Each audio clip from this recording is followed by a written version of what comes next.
દિલ્હીથી સમાચાર વડાપ્રધાન મોદીએ નીટના વિદ્યાર્થીઓ માટે પ્રોટોકોલમાં કર્યો ફેરફાર। પીએમ મોદીએ વિદ્યાર્થીઓની સુવિધાને પ્રાથમિકતા આપી।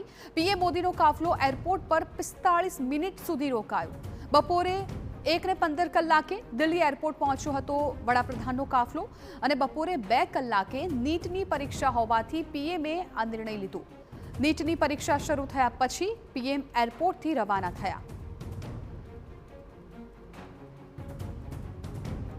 ઉલ્લેખનીય છે કે જો પીએમ મોદીનો કાફલો બપોરે 1:15 કલાકે એરપોર્ટ પહોંચ્યો હતો ત્યારે જો પીએમનો કાફલો નીકળ્યો હોત તો દિલ્હીના રસ્તાઓ પર ટ્રાફિક રોકવો પડે।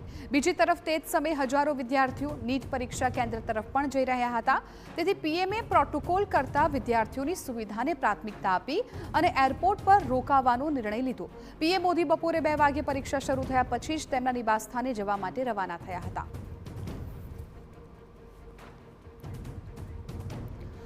તો આજે વડાપ્રધાન નરેન્દ્ર મોદીનું ફરી એક વખત આ વલણ જોવા મળ્યું છે, કેમ કે અગાઉ પણ ઘણી વખત એવું બની ચૂક્યું છે। એમ્બ્યુલન્સને રસ્તો આપવામાં આવ્યો હોય, તેમનો કાફલો રોકવામાં આવ્યો હોય, ત્યારે ફરી એકવાર આજે દેશભરમાં નીટની પરીક્ષા જેને લઈને વડાપ્રધાને પોતાનો કાફલો રોકી રાખ્યો અને 45 મિનિટ સુધી તેઓ એરપોર્ટ રોકાયા રહ્યા અને વિદ્યાર્થીઓને કોઈ પણ પ્રકારની મુશ્કેલી ન પડે તે માટે આ નિર્ણય લીધો હતો।